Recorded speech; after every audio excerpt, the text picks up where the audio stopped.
Gyokeres, BOMBA and Eze is next for Arsenal. It's shaping up to be not just an amazing summer for Arsenal Football Club, but I think the Premier League at large. Chelsea, champions of the world. We'll put that, not champions of Europe, not champions of England, world champions Chelsea. We're reviewing last night what this means for the forthcoming season. We're taking a look at Liverpool as well, as they are now heavily linked to new strikers.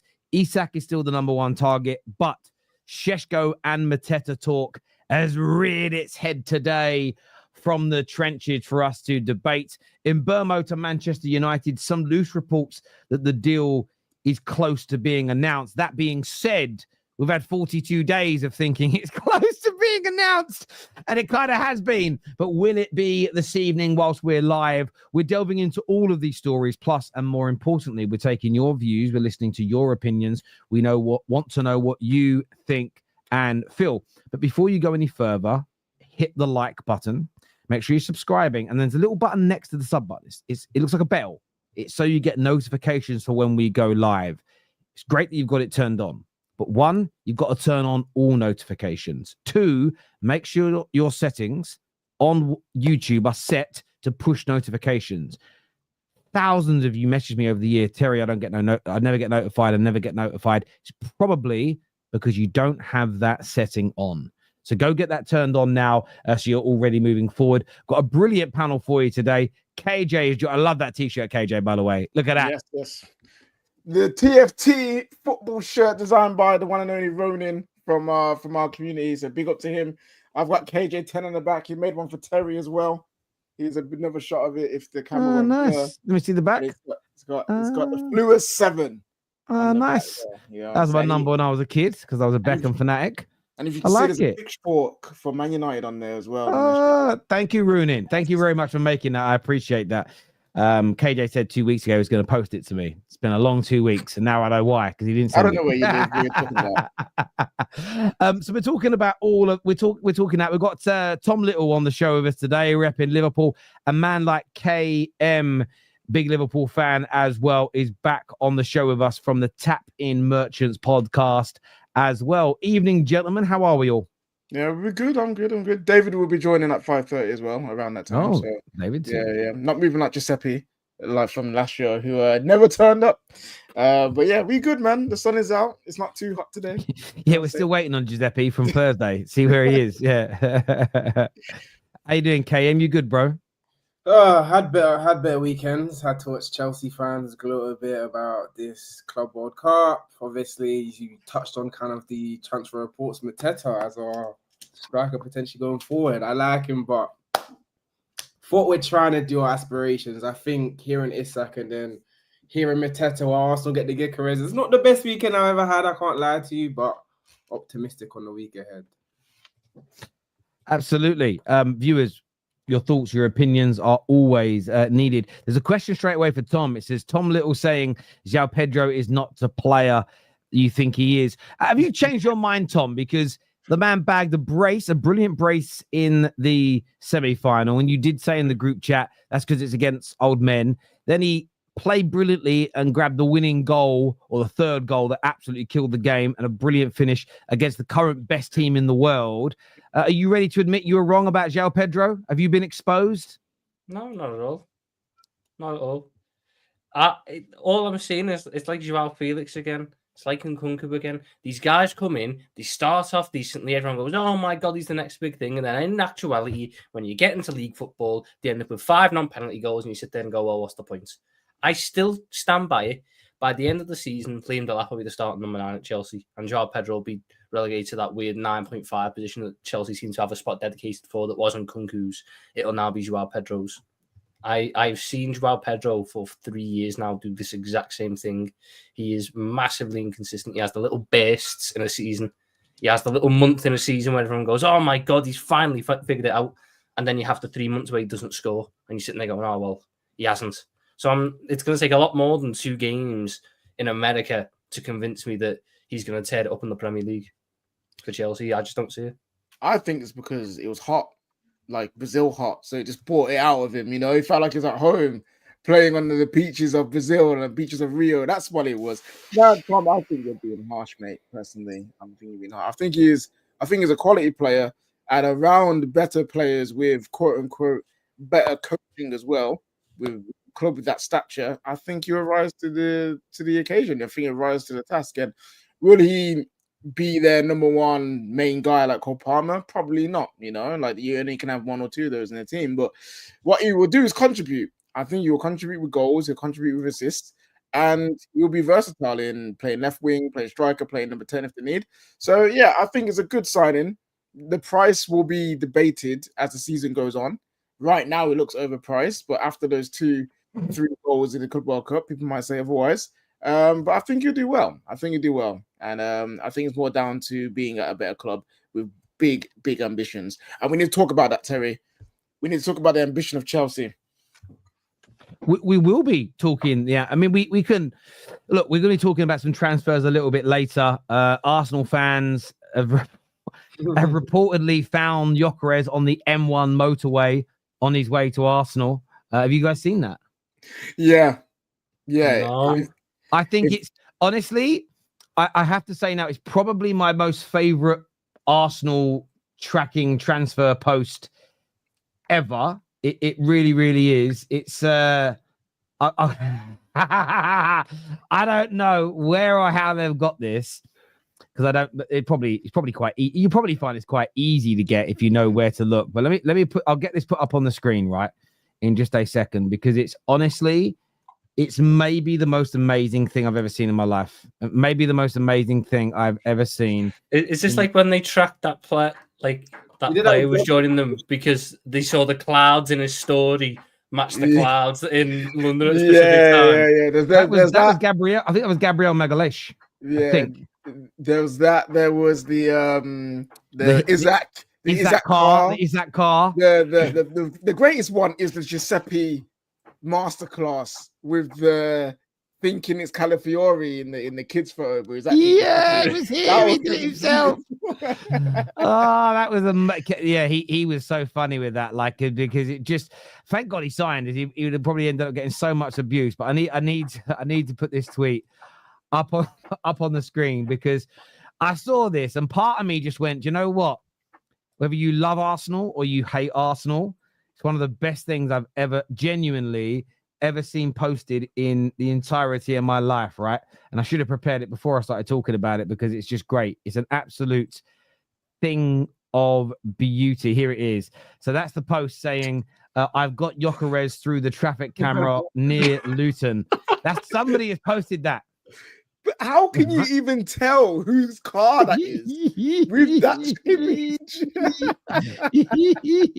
They've just grabbed some random fella who's driving a Ford van, probably to work or something, and went, oh my God, it's Victor Gyokeres. Literally, they're expecting it to be like a Mercedes Sprinter, decked out with the Arsenal stuff in the inside, the champagne, the TV. They think it's a premium player transport vehicle, when really is a flipping Ford Transit that happens to be black. That's what it is. Honestly, but there was this reply I saw underneath it. I need to show you this as well. This was maybe one of the best replies I saw to it. This is a thing. This is the sort of stuff that I love. This is, for me, the best part of transfers, and I'd be sad if this stuff disappeared. But this reply here from some account called Top Fives, Footy Fives, right? He said, yes, I saw him as well.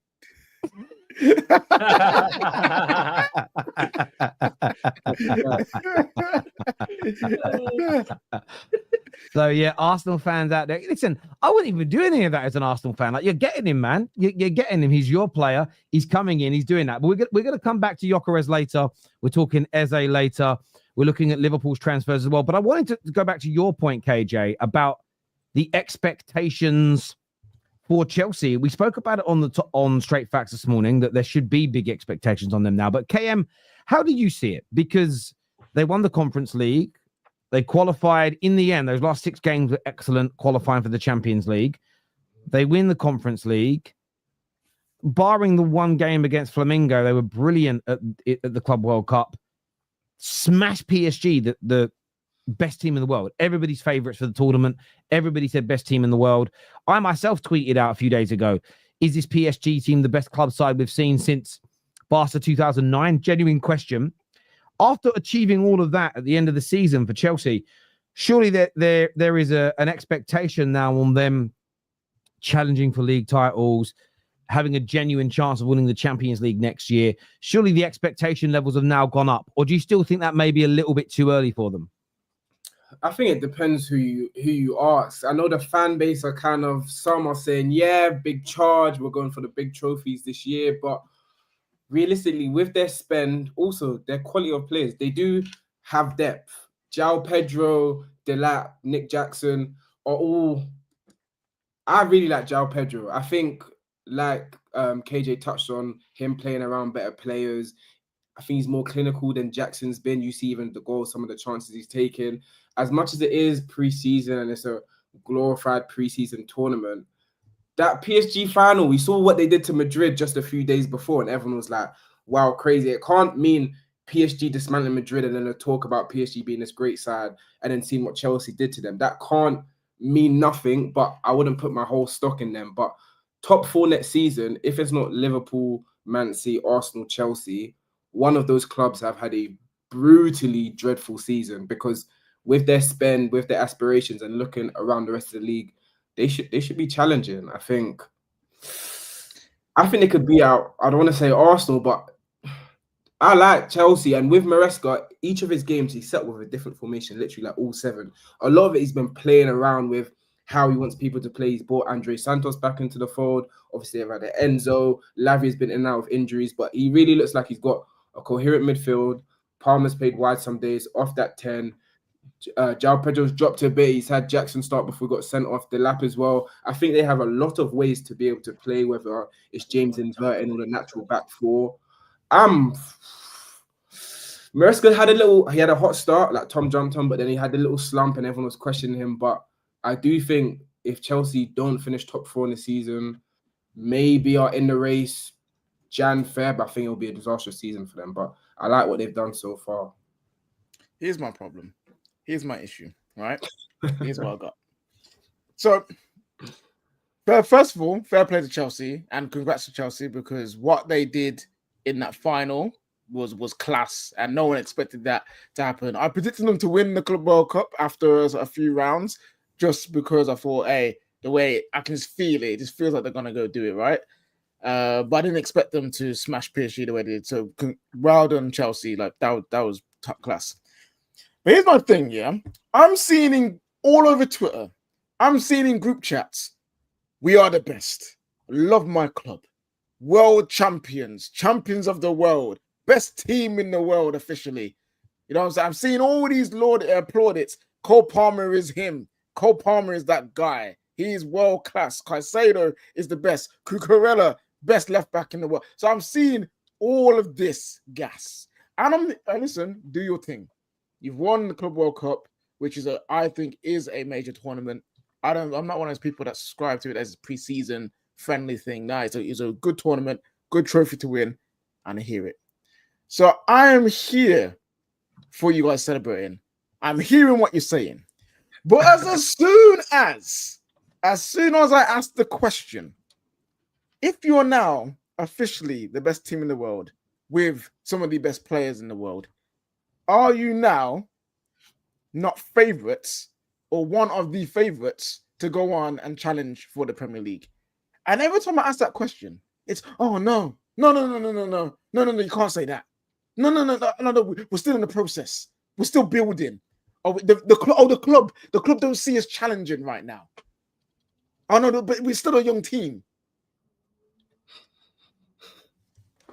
So this is why I'm confused. I'm not saying that you can't be realistic. That's fine. But you can't go from one side of the spectrum and saying all this gas, but then back it up with no chest. You know? Because I'm saying challenge. I'm not saying win the league. I am saying challenge. Be in the title race towards, I said April. You got to be in and around the title race until April. You're in year 3 of your project. You spent almost £2 billion on your squad. You've just gone and done something that no one thought you would do, which is win the Club World Cup. You've completed the set, which you're now bragging about being the only team to do that. And I think it's only fair and respectable, and this is me showing respect to Chelsea by saying you're one of the guys that should be in the title race. And the fact that Chelsea fans are some of them, like maybe not all, but there's a good few of them backing away from the challenge. Is for me, you don't respect your club and your heritage. I still don't see them in a title challenge next year. Despite, I think this Club World Cup will give them a bit of confidence and a bit of belief that the project is building towards something, and it should stave away those doubters for a while. I still don't think that Chelsea are a league team in terms of how they set up. I think they're still a very good cup team, but I don't think they're necessarily built for league seasons more so than the ones that are currently, your Arsenals and your Liverpools and your Cities of this world. I think that there's still a year or two away. I think that this year will be a really weird one for them, where I think they might just end up being in like this battle with no one.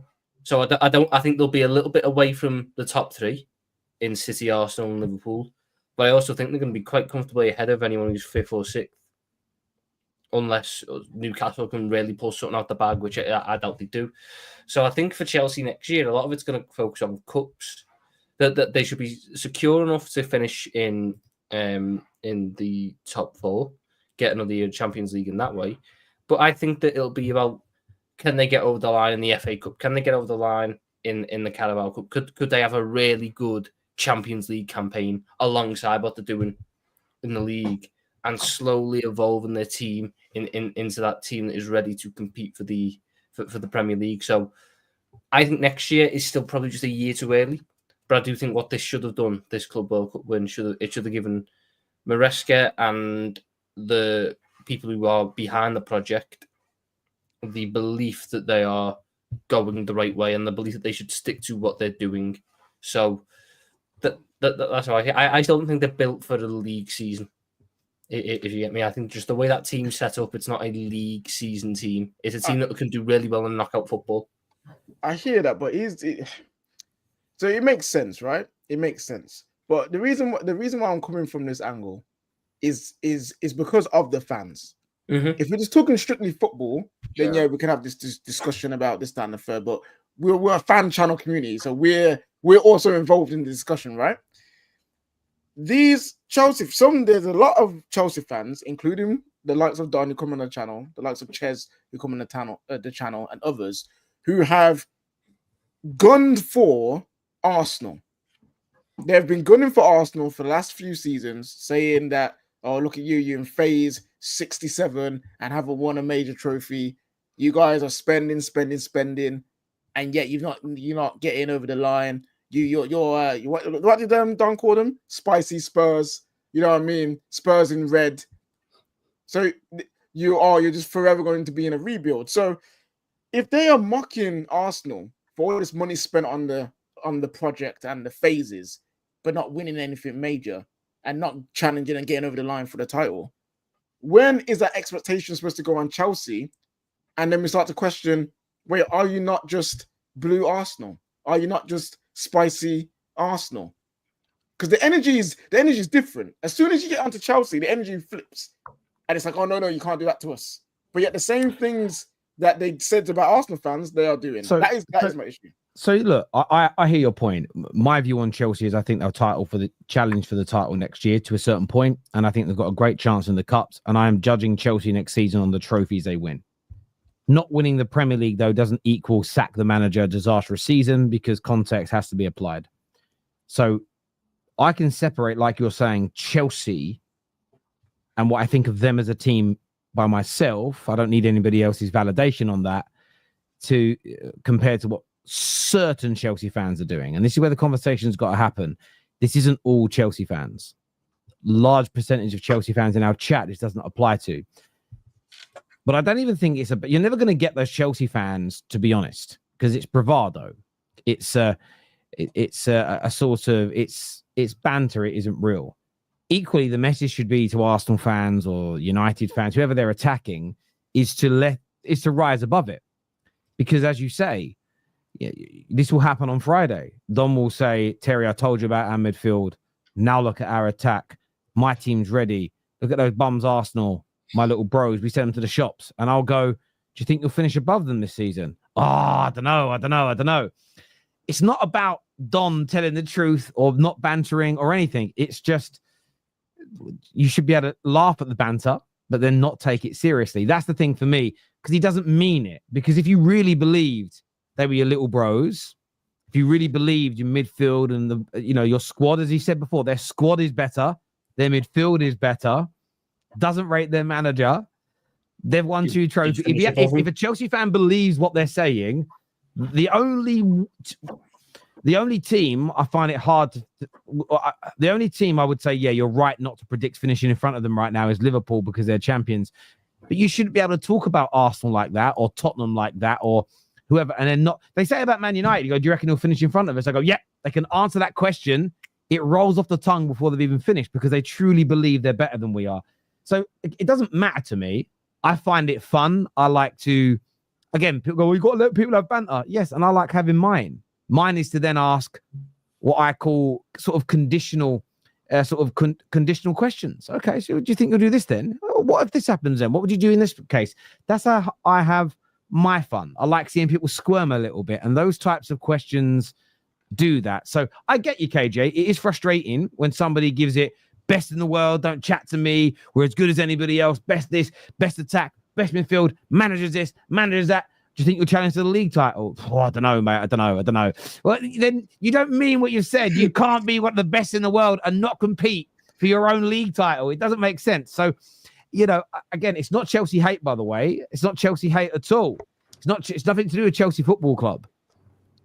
We both literally said, we very much broke it down, my friend Ibrahim. We both said it's isolated from what we think of Chelsea as a team right now. We are talking about the fans who say we're the best in the world, don't chat to us, we're better than you, and you. Do you think you'll finish above those teams? Oh, I don't know. We're talking about the individual sovereignty of those people, not Chelsea FC. So it's nothing to do with your football club directly. It's about people talking, my friend. So please understand that.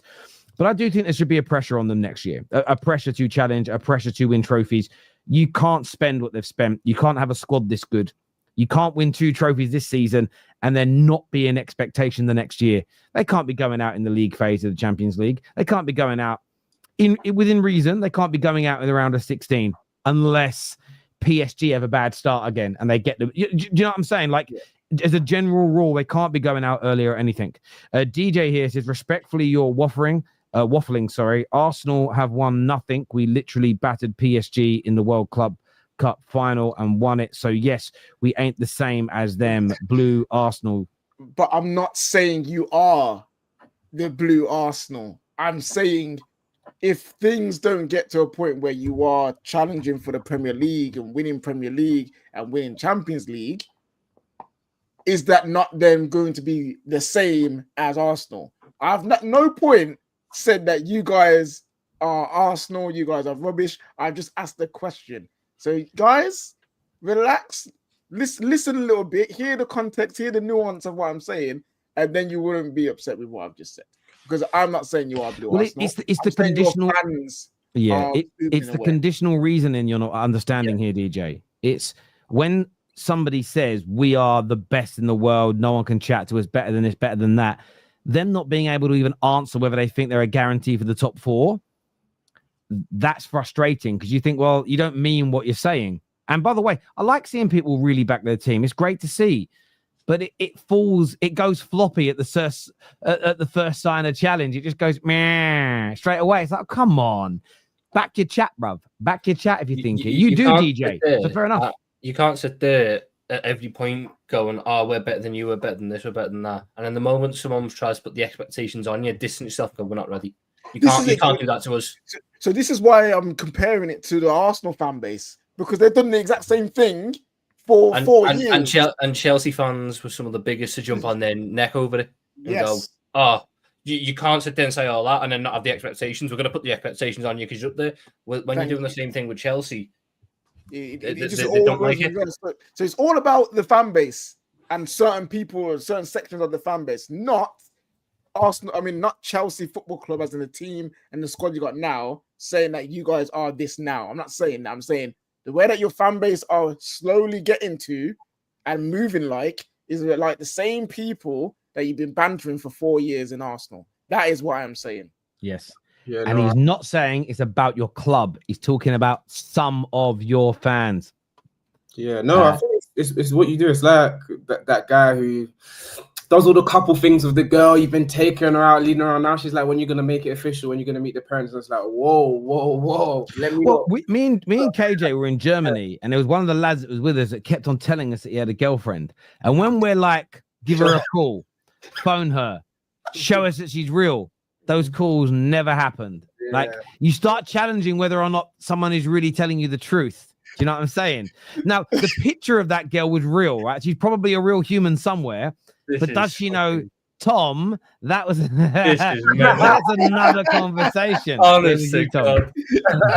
Honestly, God. DJ here says the reason some fans don't listen to rival talk about us winning the league is for 2 years we had to hear how crap our players are and silly agendas. Do you know what though on this? And I do mean this. Why are Chelsea fans really hate about the fact that we called their team that finished like 12th shit? In the same breath that we called the United team that finished 15th shit and the Tottenham team that finished 17th shit. You spent all that money and you finished in the bottom half. You were not good that year. Your players did not perform well that year. When you've performed better, you started to get more respect. But in that moment, you finished 12th. People are rightly going to go, at least we're crap this year, weren't you? I don't know why that's your reason to go now. Oh, we can't have any expectations on us because 2 years ago, you all called us crap and we were crap. But you're not crap now. So I'm not going to call you crap. I'm going to judge you by the expectations if you're not being crap. Us saying these things is showing that we respect their team and actually are praising their team for being good. If they were still crap, we wouldn't be saying you need to, challenge for the title. Not me anyway. I don't know about anyone else, but I wouldn't say that. But I think Chelsea are good. I think they're a good team. And they will be able to challenge because they're good. Wayne here says Chelsea spent more in 2 years than Arsenal spent in 5. This is also true. So I do see the banter towards Arsenal. 2 trophies in Maresca's phase 1, which doesn't exist. The phases are not spent based on managers. You're in about phase 3 or 4. Well, you're in phase 3 or 4 at Chelsea. That is where you are in terms. If you're going to base it on years since your rebuild begun. But equally, yeah, I mean, Arteta and Arsenal are rightfully criticised for spending 600 or 700 million and having only won an FA Cup. So up until these 2 trophies were won, it was also right to criticise Chelsea that had spent, I think we worked it out on the show, didn't we? It was around about 800 to 900 million on actual first team players. The others, and that doesn't include the players they've bought to loan out for investments for the future, because that is, there's a separate, that's not buying players for your first team. That's the sort of an investment to make money later on down the line, which is clever. So there was always a reason to criticize, same as any club. If Man United this summer spent £300 million, I doubt we will, but if we did, and we didn't improve, it'd be right to criticize us. If those same players the following year clicked into gear and won the league, it doesn't undo the criticism from the previous season. It's just the way it goes. It's the way it goes. Probably because you pick out the signings as shit, not the form. That's what Jimmy says here. What, the signings that you've made? Like Joao Pedro. Yeah, but I back the other ones, though. I think Liam Delap was one of the best pickups of the window to get someone with that much quality for the price that you're going for. I think it's really good. I think Byron Gittins isn't a bad one. I think he's a bit raw, but I think there's a lot to work with there. Some of the other players you'll be linked with that. If you go back in for Mike Magnon and get him, it's a top signing, and it fixes the problem. The point that I don't want to get lost here. Chelsea are good, but I don't think Chelsea have all the tools to be a league-winning team yet. When we look at the best league-winning teams, they're built on having really good attackers, which Chelsea have, a really good midfield, which Chelsea have, and a rock-solid defence. Chelsea have elements of that defence, but they also have Robert Sanchez in goal, and I'm not letting a good performance against PSG make me forget what I saw across the past 2 years and what Chelsea fans have been clamouring to get rid of for the past 2 years. Same with the centre-backs. I think some of the centre-backs you've got are decent, but they're not league-winning centre-backs. I don't think Levi Colwill is at that point in his development where he's a 100% nailed-on Premier League winning centre-back who'd be the lead in that back line. I don't think he is. So that's where Chelsea have a lot of good pieces, but the key element is still a bit short. And I think Chelsea fans know that as well. They can't. There's no way Chelsea fans are sitting here now going, "Oh, let's do Robert Sanchez for the next year." No way they are.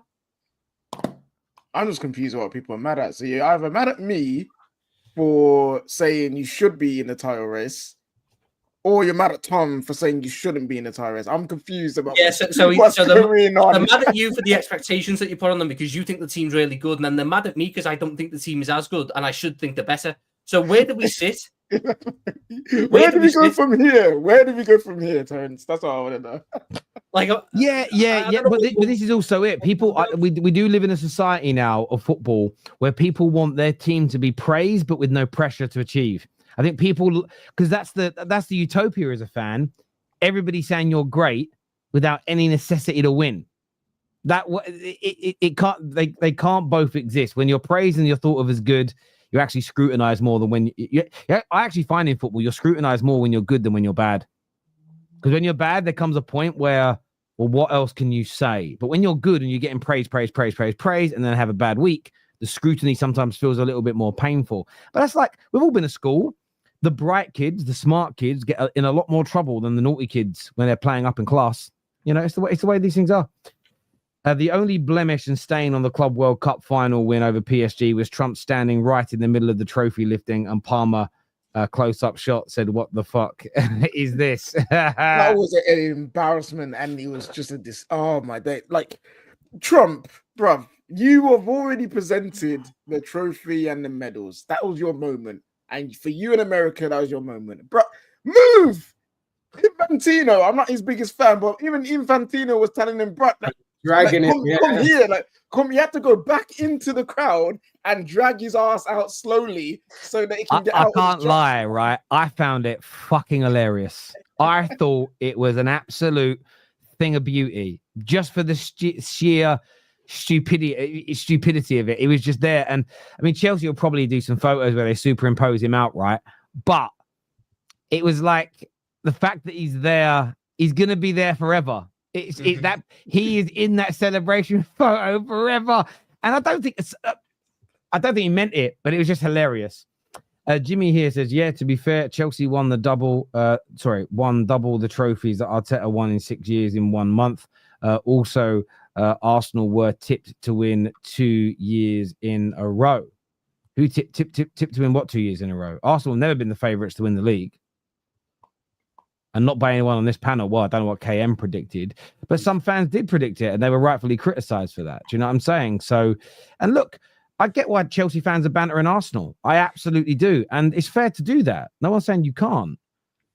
My point to people is, don't take it so seriously, because it is just banter. How you know it's banter is by the reaction to a question like, do you think you'll finish above Arsenal next year? Because then suddenly the ego rises of, if I say this now and we end up not finishing above them, I'm going to get cooked. And that's all part of the banter, right? Come on, it's got to work in every direction. Has to work in every single direction. This here says, "Champions of the world, you're welcome, England."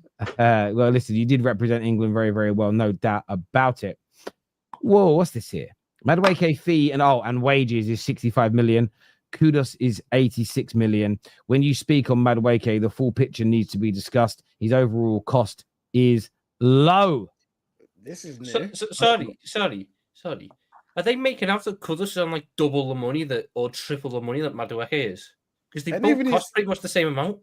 And even if he is, he's better than him. It could be, though. I mean, there was rumours last Thursday that Madueke is only going to come in on about 70 to 80k a week. It wouldn't be crazy if Spurs were paying Kudos like 160, 170.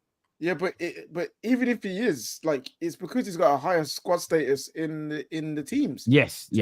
And he's a better player. Kudos is a better player, so he demands more money. Like, and also, that's not even how we look at transfers. We can't include wages and over the year. That's like, what? Hold on. Have we included the potential bonuses that he could be getting? Have we included any new contract renewals that he could be getting? Yeah. If Spurs win the Champions League, he may get an What about his image rights? Are we factoring his image rights in this? The Maybe rabbit Madueke's got hole. more image rights. Yeah, The rabbit hole can go real deep, my friends. Yeah. Let's keep it to the surface when it comes to certain topics in football. It can, because in fairness to this super chat, this is how clubs assess it. They do look at the wage as more important than the transfer fee, because typically over the lifetime of a contract, it's normally more expensive. There are anomalies like Wirtz because of the size of his fee, but it's very likely that if Mbeumo joins United at, say, 60 million base, it's more than likely that in his lifetime at Man United, if he's successful as a player, his wages will eclipse what he costs to buy and bring in. So clubs do consider that, to be fair. This is great. Waiting to hear Tom on the Sesko to Liverpool rumours. I think everyone knows where that's going to go. It's not going to be very positive either. There is one guy who I would keep Núñez over buying. Facts. One guy, and it's Sesko. I would rather put myself through a 4th year of pain with Darwin Núñez than start the whole cycle again with Benjamin Sesko and do the whole stupid merry-go-round of will he come good, will he learn how to finish, will he stop being such a useless thing in front of goal and costing my team games. I'm not prepared to do that again, but just the Slovenian version rather than a Uruguayan version. I'm not doing it again. Go out and buy me. You could buy me Mateta. You could buy me Rodrigo Muniz. You could buy me Strand Larson from Wolves. You could go out and buy me some mid-table League One guy, and I would have more trust and more faith in that as a project than Benjamin Sesko, because I've done this all before with Núñez. You watch how they play. They play the same way. They have the same strengths. They have the same intrinsic flaws. The definition of insanity is doing the same thing over and over again. Darwin Núñez, we've done 3 years of it. We have tried every single way to make him work. He's had 2 separate managers. He's played in 3 separate systems. 2 of them were designed to funnel him the ball over one of the all-time Premier League greats in Mohamed Salah, and it didn't work out. And it didn't work out so badly that Núñez became the third choice striker for Liverpool last season for a club that only actually had 2 strikers. He became the third choice striker for a team that only had 2 strikers. He was behind Diaz, who was playing up front for the first time in his life. And you want me, when it's clear the manager doesn't want to play that way with that type of striker, to go out and spend my big money on a big striker on that type of striker again and start the same process time and time and time and time again. No, it's quite obvious that if we're going to go for that look for a striker, it needs to be someone clinical. Benjamin Sesko is not a finisher. He hits the ball hard. He's decent in the air. Oh my God, it's sickening. Get it out my face. Get it out my face. It's sickening. It's the most, Christ on it. But I never, ever want to see him in a Liverpool shirt. Never. KM, please tell me you don't share the same sentiment. Now, I wish I could feel differently. Maybe not as strong, but it just doesn't make sense. It doesn't make... That is not the profile we need to go for when we essentially have someone who scored goals from one of the other leagues. Yeah, Bundesliga is a better league than the Portuguese league, sure. But that rawness for what we are trying to do, especially in losing and unfortunate circumstances, our most clinical forward at the club, that cannot be the replacement or to bolster when there's marquee players out, especially for the price tag that's going for. That it looked like Arsenal got price out of that Sesko move with his 65 or 70 million pounds. We did that 3 years ago for Núñez. It makes no sense. The type of players that we can get better, like Tom touched on. I want a Rodrigo, because if I have Sesko, there's so many people I'd try and start in that centre forward role before. I'd have Diaz again, obviously Núñez. I'd try Chiesa in that striker role ahead. I think a Gravenberch replacement or addition is more important, because I don't want him playing 60, 70 games again and being ran into the ground. If Konate's not re-signing this contract and we sell or something, I need another centre-back. I need 2 if Konate leaves. There's just so much other bits, and I don't believe in the news. I think what FSG and Michael Edwards, they've shown over this summer, a 75 million Sesko is just like a regression. It doesn't make sense. I think he's a cool striker. I'm not denying it. But for where we have what we have, especially trying to utilize the last few years of Salah, Van Dijk in their prime, spending that money on another project doesn't make sense when a lot of the talk about us winning the league last season was especially how everyone dropped to level. There's categorically games Nunes cost us 2 points. And if we're expecting City to be better, of course, if we're expecting Chelsea, Arsenal, all these players to be better, buying in a Sesko doesn't make those 2-1, those 1-0 games more decisive. I just don't see the benefit, especially for this season. If we're in other places, if we're in Arsenal or a Chelsea and we're planning for years ahead, United maybe to grow in, cool. I get that. We're on different timelines. We got to make this count. And Benjamin Sesko, unfortunately, is not that, in my humble opinion. You said it best yourself. We're operating in a 2-year window to try and maximise some of the biggest legends as football clubs had in the past 30 years and their final years at the football club. If we sit there and go, you know how we're going to maximise it? Benjamin Sesko project. That's like just stamping on Mohamed Salah's hopes and dreams for the next 2 years, because he's got to do the exact same thing he's done with Darwin. We'd be subjecting Mohamed Salah in the last 5 years of his Liverpool career to working with South American donkey and European donkey up front, both of whom missed the simple chances in the big games. Right off the back of Mane and Firmino as well. Yeah, he went from Sadio Mane and Roberto Firmino, one of the best front threes in Premier League history, to being told you've got to go stand out wide and create for guys who are their miss catalogue is more impressive than their goal catalogue.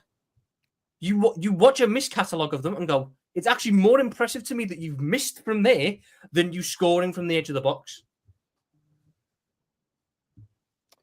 Have you all noticed it? Viewers, have you all noticed? And KM even alluded to it. Have you noticed that Liverpool fans have admitted or confessed they were the team that deserved to win the league last year? But have you seen that with Arsenal buying well, City buying well, Chelsea becoming world champions, and the idea, the theory right now is those teams will be much better next year? Have you noticed that Liverpool fans look a little shook at the idea of a project player, which, by the way, most clubs, most summers will always sign someone that is for the future. That's happened for time immemorial when it comes to football. Rarely is every single signing 100% a here and now player. I don't know if anyone else has noticed that. There's just this little bit of, maybe you did get a little lucky last year that other teams weren't at their best, and you're like, oh, you know, we bring a Sesko in, and if he doesn't do better than Darwin, with Arsenal getting Gyokeres and Turkey being at City, and with Chelsea now with Pedro and Delap, and they're going to get a new goalkeeper and Gittins. Is there a little bit of fear there? Because if you are by far and away clear, you've already bought Wirtz, Gyokeres, Frimpong. If you were as clear as Tom, especially, because I work with you more, were pointing out, why such a visceral reaction to, yes, he isn't the finished article, but a player that really could be top class in 2 or 3 years' time? Why such an angry reaction? Because he won't be, because I've seen this project. I was talking about the exact same things, but this was when I was, a lot more starry-eyed. Oh my God, Darwin Nunes, he had a good game against us. Oh my God, he's gonna come in and bang. No, I've seen this type of project with these players before. I'm not doing it again. Liverpool last year won the league, and the one position in that team there was 2 positions in that team that were a real problem: left back and striker. We've addressed the left back with Gyokeres. Brilliant. Had a great game yesterday. Really promising. But the striker, we won in spite of the fact both our strikers combined for 12 goals. 12 goals. There are strikers in teams that were in the relegation zone who outscored my strikers as a combined effort.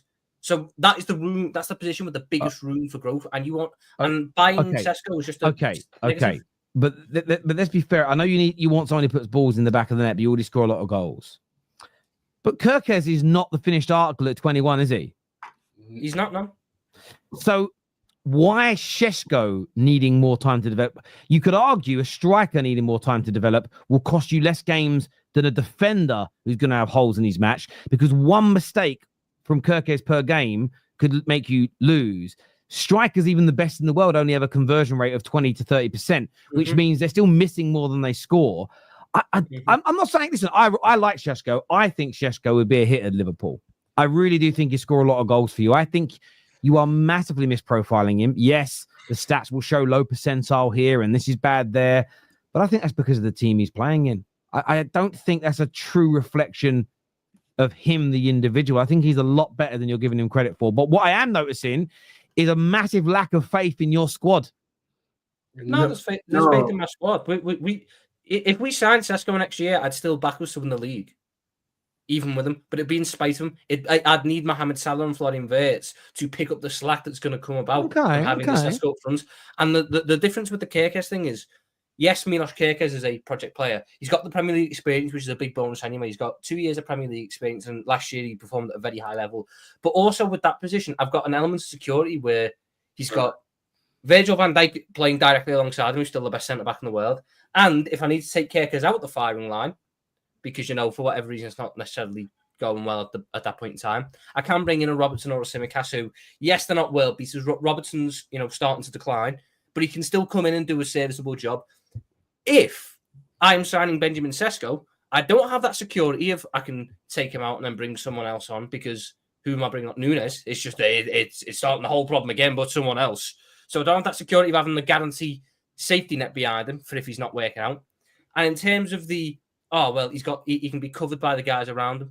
Yeah, maybe Salah can put together another really good season to make up for the fact that the striker's not performing, but I can't bank on that. What I can bank on is the fact that if Milos Gyokeres is getting caught out of position a couple of times, Virgil van Dijk can cover him, because Virgil van Dijk has done that for 8 years straight now. So I cannot do another go of this project thing at this point in time. Well, I could do it if it was a lot cheaper and as the backup behind a ready-made starter. I hear you, but we have some breaking news.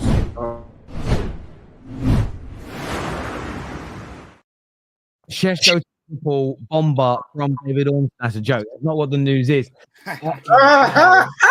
Fucking hell. Better news Oh for my Liverpool. God. Better news for Liverpool fans here.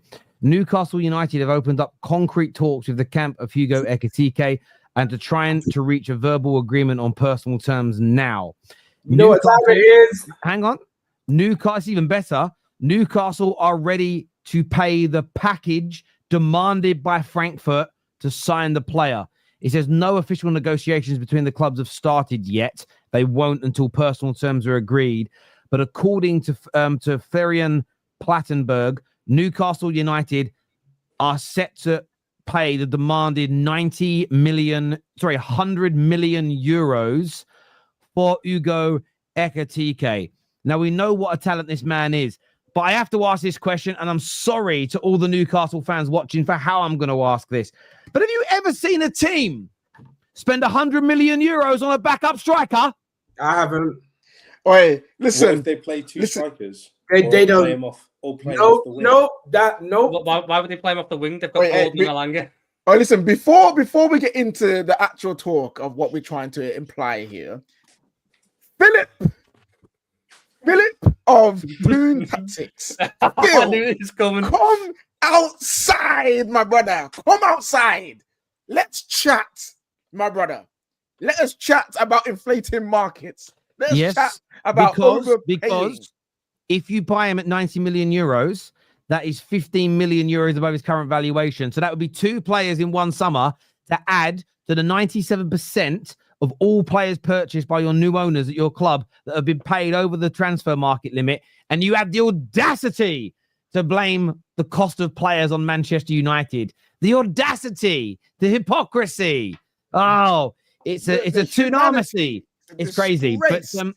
But yes, look, Ekitike, if they're truly, if Plettenberg's news is to be believed, and we'll take him on his word, this will be a 100 million euro deal. Sorry, I lied. It'll be 25 million over his market value, 25 million over his market, not 15. I apologize for making it sound even better. But if this happens, what does it mean? What does it mean, guys? We've got to have this conversation because I don't see anyone. By the way, a club that doesn't have a bottomless pit of money. Forget how rich their owners are. They can't spend it. 100 million euros on a player and you're not selling anyone. What are we saying? Yeah, come on. I think you're getting 2 + 2 and trying to make it 5. I can't lie. We're trying to get 4. No. I think it's 2 + 2, but you're trying to make it equal 5. But I'm having a conversation. So it's a conversation. Okay, David. Yeah. So this is the conversation. It's a good signing. We know it would be good. But we have to ask this question. Do you think they would drop the asking price on a player like that? Do you think they're doing that for the second choice striker? Or do you think this is either for this season or maybe a year's time for Isak leaving?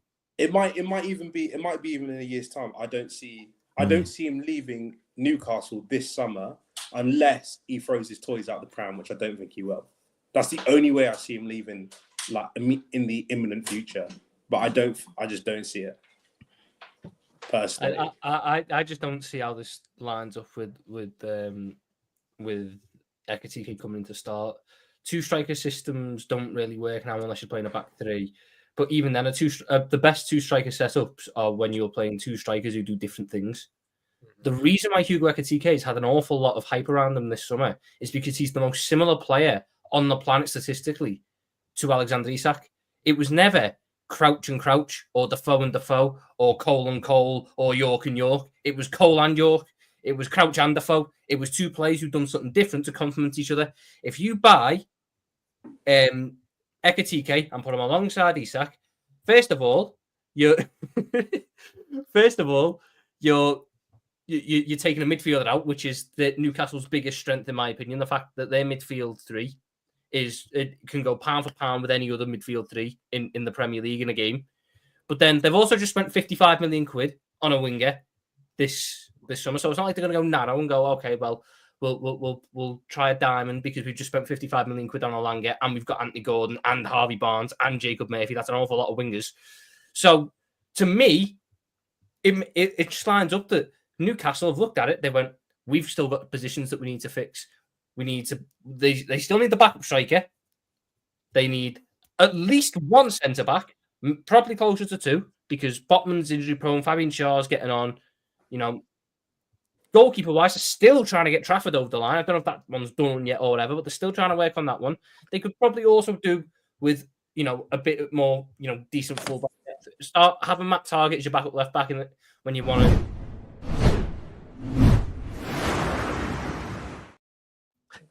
Also confirmed that Newcastle and Hugo Ekitike remain in deep conversation, talks between all parties involved. So that is confirmed by Fabrizio as well. Sorry, back to you, Tom. Apologies.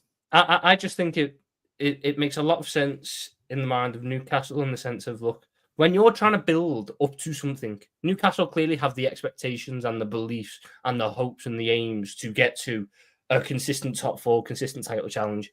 But en route to building that project, there has to be a sacrifice along the way. Newcastle have pretty much the same squad from last time they were in the Champions League. Pretty much the same. There's one or two additions, but it's not, massively game-changing from back then. That team really struggled that year because it couldn't handle both competitions because the squad wasn't there. So in my eyes, and it's the view I've held for 3-4 weeks now, Newcastle will eventually go, look, we'll take the 150 because we won't get money like this again for Isak because who knows if he'll sign that new deal. We take the 150, Premier League record fee, whatever, and then we can invest that, spend half of it on the replacement for him in an Ekitike, and then we get all that plus any excess we've got left over, let's call it about 110, and we can buy a centre-back, a goalie, and a midfielder and that backup striker that we need. And all of a sudden, that squad is all of a sudden able to compete on multiple fronts. Therefore, instead of another year where they drop out of the Premier League because they couldn't handle, or drop out the Champions League spots in the Premier League because they couldn't handle it both, all of a sudden they start getting consistent top 5 finishes.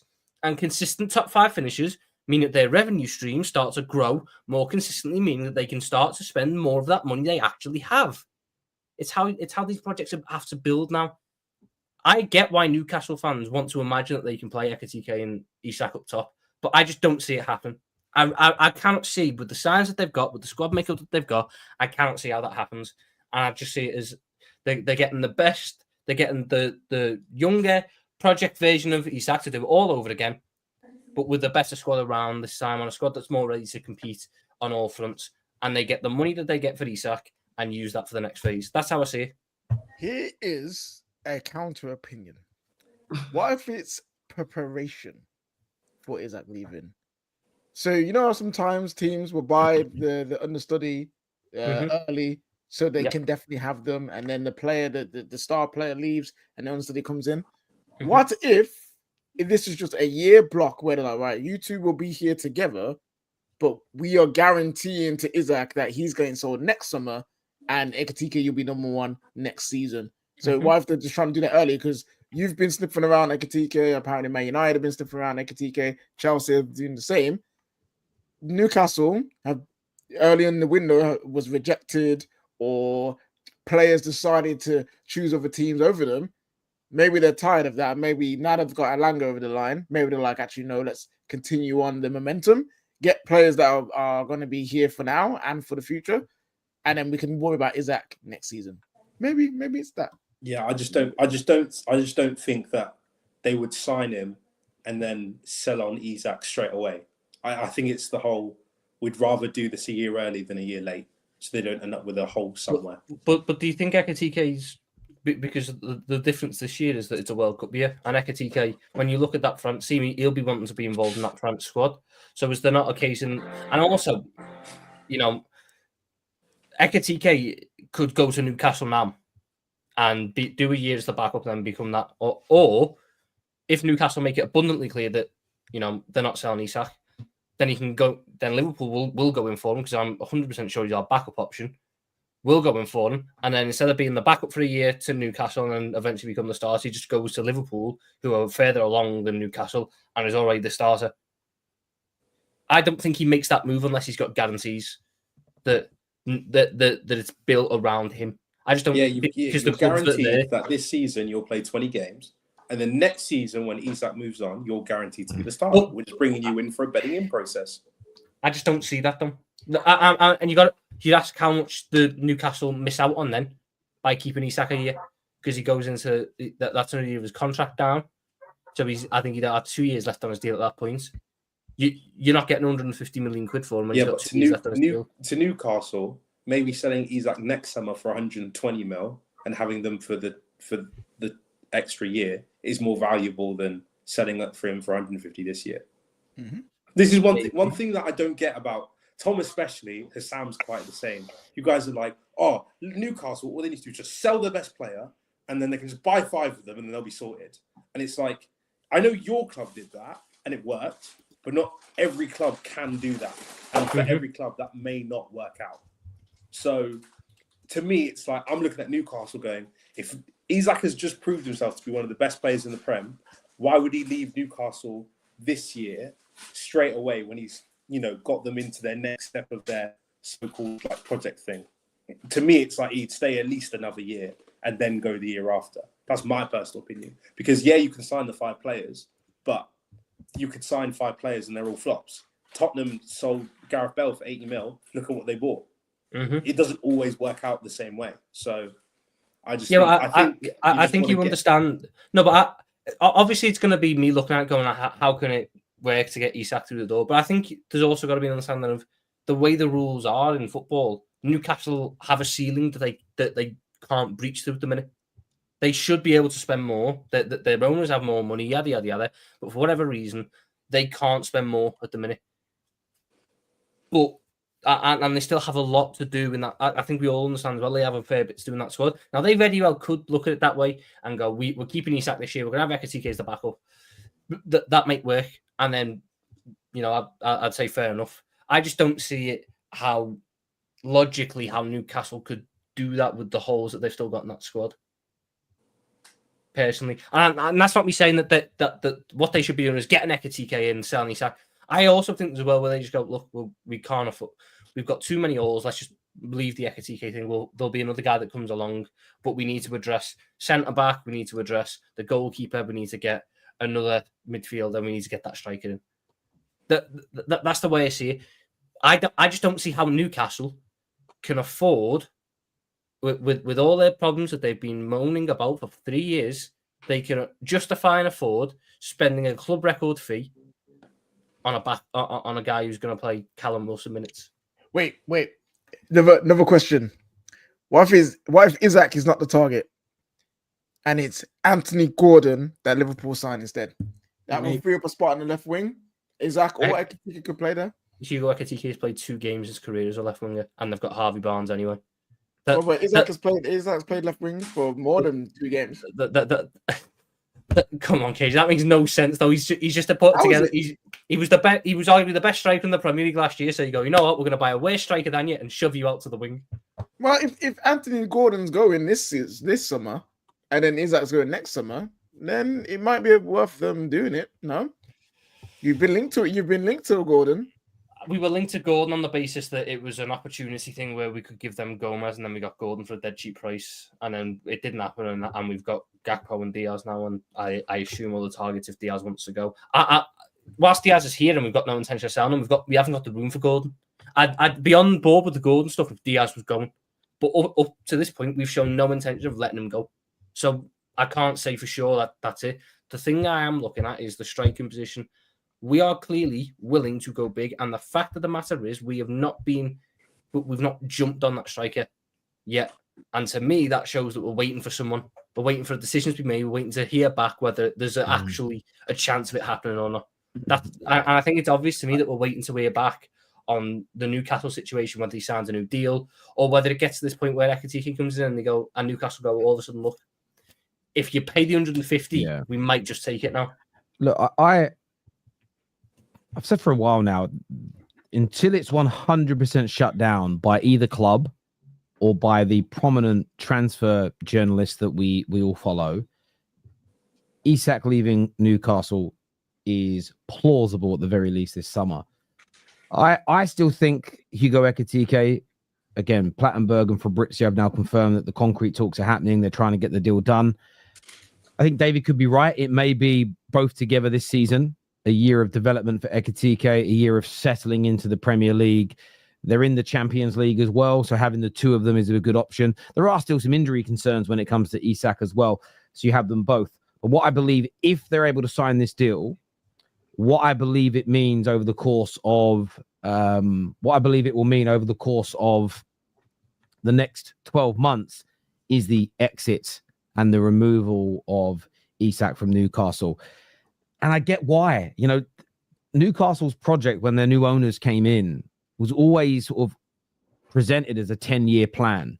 And a big part of that is there's a few comments that have come in. One of them came in a little bit earlier that I wanted to read. It says, let's be honest about Newcastle. This is from Abraham.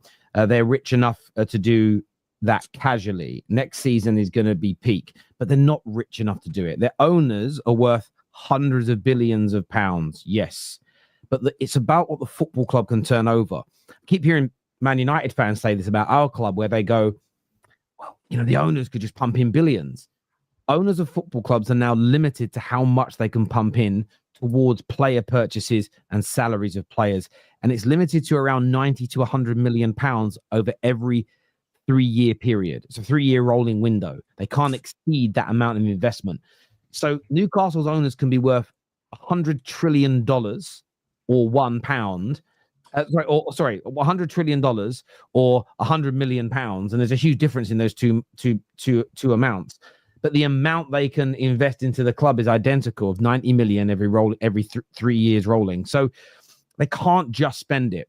So I think Newcastle have to look at this. And I think Tom's right, that it may not be this summer, but there will come a point, there will become a moment where Newcastle look at this and say, we could use this Isak money to increase the revenues, renew a few contracts of other players we don't want to lose, and buy 2 or 3 more stars for our team to make the squad stronger. Because as brilliant as Isak is, I'm not going to disrespect Newcastle and go, your whole project, your whole growth, your whole plan, your whole ability on winning trophies ends if Isak leaves, because it doesn't. Because there are other strikers out there. And as a lot of people have alluded to already in our chat today, when you look at Hugo Ekitike, he is very much a player that has a lot of similarities to Isak. So the idea that you can't find replacements, I think is crazy when you do have the ambition. They've not got Mike Ashley anymore, that with cash in, keep some of the cash and not spend it on that squad. This is the team that wants to get to the top. And sometimes you've got to take a step backwards to move forward. So I think it's certainly one to watch. Let's do a few more of these super chats here. One has said, makes no difference to sell Isak now or June the 30th, 2026 of PSR. Appears they are getting in front of it to avoid inflated prices. Dennis, you're right. It may not make a difference to their PSR situation for a year, but they might be able to go out and buy additional players now. So those players they might want to spend the money on in a year's time for Isak, you're right. The prices might go up. So they may look at it now and say, if we could get 150, 160 from Liverpool and then go out and buy another midfielder, a world-class centre-back, maybe a better goalie than they're targeting, maybe they become a better team in their entirety. It's definitely plausible. Ekitike scored 1 goal more than Sesko in the same league in a better team. So why is there so much hype about Ekitike but hate for Sesko? I'm going to throw that to David. What are you saying about that, David? Again, this much is Mr. better Benjamin team. Sesko as a B+ striker. Jesus. Much better team. Much better team. Ekitike is not a finisher. Like, he's just not. That is one thing he never has been. He always underperforms his XG and he misses a lot of chances. But his link-up play is fantastic. He's a bit more like the old Joao Pedro. This new Joao Pedro is moving a little bit different. Thomas Little. I'm just saying. Yeah, you're not making me change my mind. Yeah, Tom. I'm already changing my opinion. You might have to as well. But Sesko is just such a polarizing figure right now. Because some people think he's really good and some people think he's terrible. I've not met one person who's like, Sesko is all right. Loads of people have said Ekitike is good or he's all right, but no one says Sesko is all right. It's normally he's elite or he's got the potential to be elite, or he's complete dross, is Darwin Núñez 2.0. So I don't know. I think it's just the common talk about each player. Yeah, listen, I agree. I think the Sesko talk's overblown. I've said it for many weeks. He's not the complete player. Yes, you can put together foul compilations. Yes, you can look at bad moments. I saw people doing it to Gyokeres yesterday. They put out a compilation from the playoff final that he performed in for Coventry. And it was actually making me laugh a little bit because, how do I say this in the right way? There was people saying, look how bad he is. And I think the quote of the tweet sort of said, this is what happens when he's up against strong, fast, compact defenses. And there were some bad touches. There were some passes that were overhit. There were some runs he made too early and was offside. But that happens. But there were also plays where he controls the ball. He drives into a channel, would find a teammate whose first touch was awful, who would then lose possession. There were times where he made great runs and the pass into him was overhit, so the goalie picks it up. And people are acting like that's his fault. Yeah, Arsenal are a little bit better. Only marginally, by the way, but a little bit better than Coventry City. And the idea that the problems that you see with Gyokeres in the Coventry City team are going to sort of protrude in the same way that they are at Arsenal, I just find it to be flawed analysis. He's going to be playing with better players. And at I think going to Newcastle, I think he's going to have better teams. I think Newcastle are a better team than Frankfurt, personally. I fancy Newcastle. If they play them 10 times to come out on top 6 or 7 of those matches, I think they're a better team. I mean, Spurs last year were awful and managed to be the better team over 2 games. And Newcastle are much better than Tottenham. So I think he'd do a good job. I think he'd do a good job, but I also don't write off Sesko. I think Sesko is a very, very good player indeed. This here says Liverpool, Arsenal, and City would gladly take Isak to start on the left wing. Also, could the panel name a better backup right winger than Noni Madueke? No football club is spending £150 million on Alexander Isak to play him out of position. Why would we do that? I'm more laughing at the second comment. Could the panel? Yeah, I was focusing on the Noni comment. Not I totally forgot that. Do you know what it is about Noni? And it's just like I think if you've watched Noni, I don't think anyone thinks he's actually a bad footballer. My problem with the Noni signing is you are giving up 50 mil to a rival. That's the first thing, where they can go and do whatever they want with that money. But you're giving up 50 mil to a rival, to a backup. What are you giving up to get that player? Because you could get a backup right winger who probably could contribute, maybe not the same, but similar to Noni Madueke for 30 mil or 25 mil. And then go and use that extra 25 mil to go invest it in another position that, pushes you from getting a 50 million pound player to getting a 70 million pound player. That's my issue with the Noni transfer. You're giving up 50 mil on a backup when you could be using an extra 20 mil on a starter. That's my issue with it, personally. Yeah, look, there are definitely players out there, and we're talking about the sort of the Wesley Fofanas, the Bakayoko's, players that are not in the Premier League as an example. I think the fact that let's see what Man United's final. In fairness, the player said no, so it's a hard one. But Alanga for me, him and Alanga are about the same. Him and Alanga are about the same. To be fair, I know Alanga's numbers were better last season, and I know you love Alanga, KJ. So I'm sorry to say this, but I'm not convinced. He's going Newcastle, they're a very good team, but I'm not sure if he'll score an assist at the same level. Just a gut feeling, and I could end up being wrong. And I hope I am, because he's a United player. I'd love to see him do well. But I don't know whether last year was just a little bit of a... Do you remember when Joe Willock scored 7 games on the bounce? And I don't actually know if he scored 7 goals again since. Jesse Lingard had that season at West Ham where he looked world class for that 6 months. Let's see what happens with Alanga. We'll see. Sorry, KJ. I know you love the guy to bits, but I'm not sure. Mention Isak to Liverpool is the new rattle op button. Yeah, people don't like it, but no, Terry, the new rattle up button is Chelsea are the world champions. That's the new one. We are. Yeah, Also, and it rattles you. It rattles you lot because now we expect you to do something. Now you can't handle it. KJ, cool, whatever. Also, Terry, I've got beef with you because why is this title of this video not Chelsea world champions? Why am I seeing Arsenal Gyokeres as news number 1? It should be front and center, big bold letters. Why? Hang on, KJ. I'll answer this because we did a standalone show for it last night that's had 100,000 views on YouTube. Yeah, and it deserves another standalone show. This is what you see. This is my problem. We deserve another show dedicated to us. We're so good. You should challenge for the title. Nah, bro. Nah. That's a bit too far. Whatless, boy. No, you could put us in whatever conversation you want next season. No, what about you? What conversation are you putting? See, I've said, I think we will challenge for a longer period next season. Do I actually think we're going to challenge by my definition? No. But my definition is different to other people's because my main issue is not the quality, it's the consistency. Can we do that 30, 35 games next season? I'm not sure. I think 1, the squad's going to be tired. 2, teams are going to work this new thing out and then they're going to have to do it again.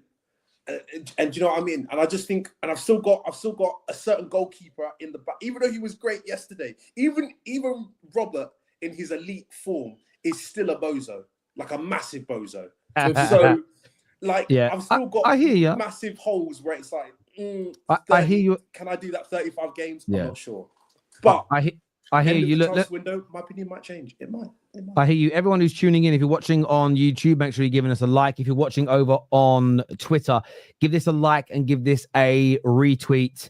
If you're watching on Twitter, you want to come join us on YouTube, the link is literally on the thread. If you want to come across here and join us, feel free to. But give us a little bit of a like, because you might want to share an opinion. You might want to get involved. But make sure you're giving us a retweet if you're watching over on Twitter.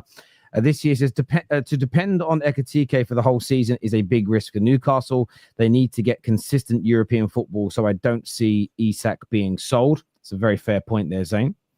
The TED Talks that Sam and Tom were doing on how much this shambles of a Chelsea project would never work. I'd have more players from Wolves than Chelsea. Yeah, it's a bad. I think no. Sam said that. Sam said that. Yes, I just said that. Sam said that. Like Aston Villa's front four to Chelsea's. Yeah, it's Nottingham Forest. Nothing. I can't say that now though because they've been gutted. But when they had Alanga, Hudson-Odoi, Gibbs White, and Chris Wood, I would take that over Cole Palmer, Pedro Neto. Wow, boys! Another big update here. Sorry from Julian. Sorry to interrupt. From Julian Laurent, who says that super agent Ali Barat is currently in Newcastle to finalise the Hugo Ekitike deal. Yeah, he says here around 80 million euros for the French striker from Frankfurt. So he's quoting a much lower price than we've seen from some of the German press. But that does happen sometimes. The media in different countries can, because the German press will want to sell a story that we've taken 100 million off of an English club. It's a big sell for them, isn't it? They'll sell some of their little papers. Fabrizio's dropped another bit as well. Yeah, Fabrizio is saying that a previous bid, they're saying the bid has gone in today for Ekitike by Newcastle. Yeah, and that a proposal higher than 70 million euro previously offered by another club this summer with Newcastle pushing to get the deal done. So someone apparently has offered 70 million euro, We're at Chelsea. and now Newcastle need to push above that. We were interested, but then we got Mr. Joao. So yeah, but apparently we've been like Plettenberg has been stating that we've been the most in talks with Frankfurt about Ekitike out of all the Premier League clubs. I don't know. I thought it was Chelsea because I thought he was the one you were pushing for at the very start of the window after you got after you got the lap. I thought that then you went on to Ekitike, put in a bid for him, but couldn't get it done in time for the Club World Cup, so pivoted. Some more breaking news. We'll come back to more breaking news in a minute. Actually, it's on a separate conversation. Ekitike would rather sit on the bench for a year at Newcastle than start for Liverpool. And we're the delusional ones, is what Liverpool fan. Who said that? I must have missed that while I was setting something up.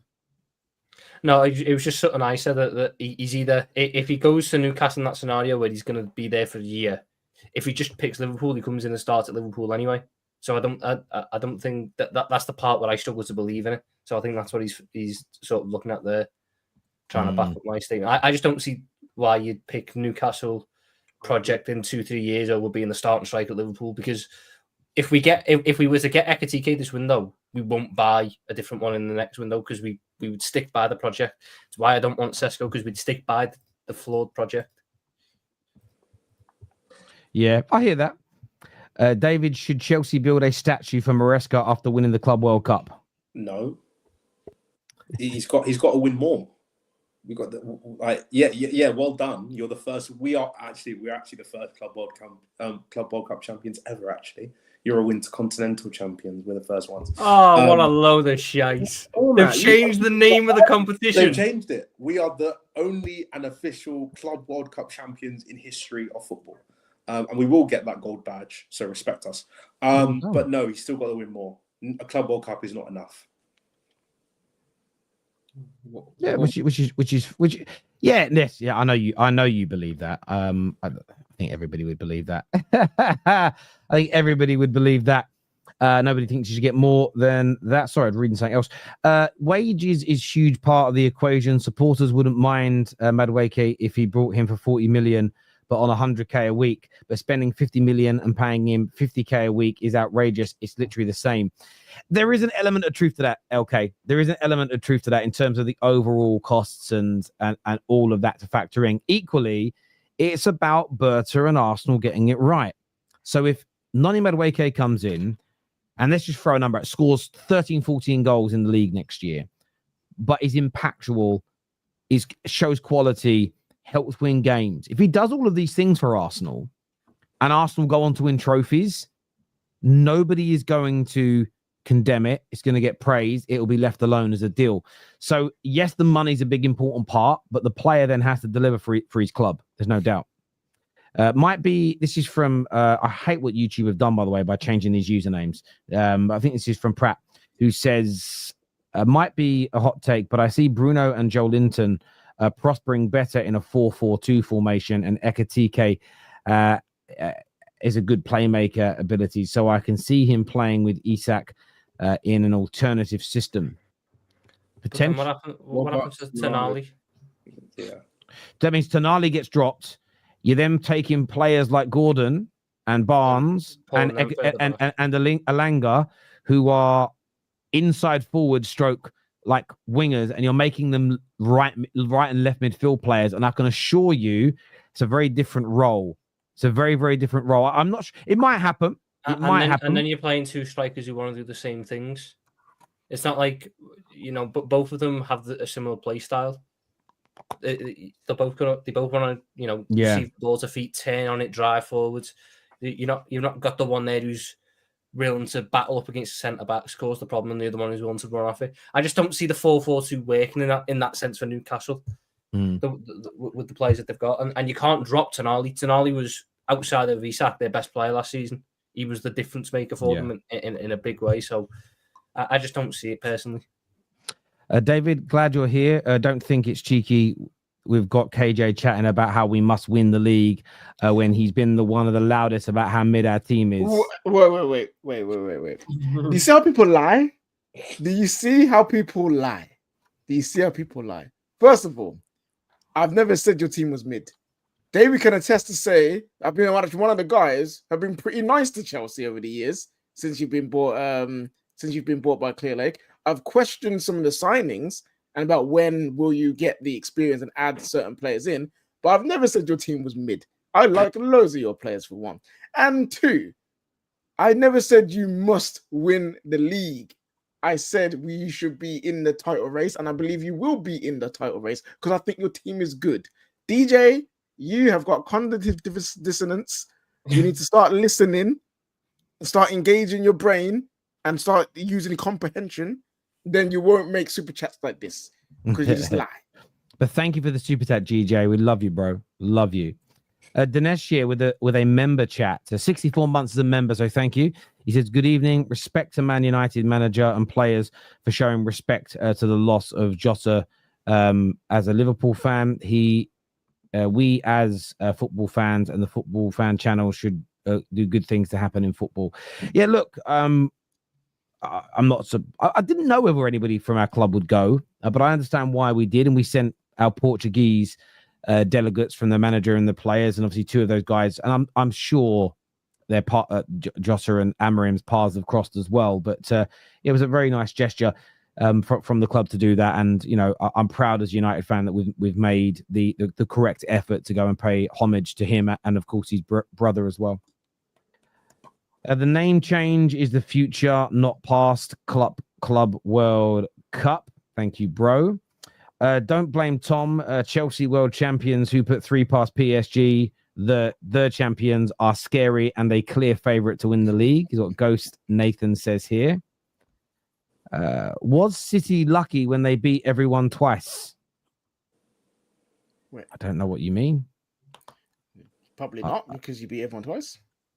More than twice. Now, Andrew's a Liverpool fan, so I don't get what you...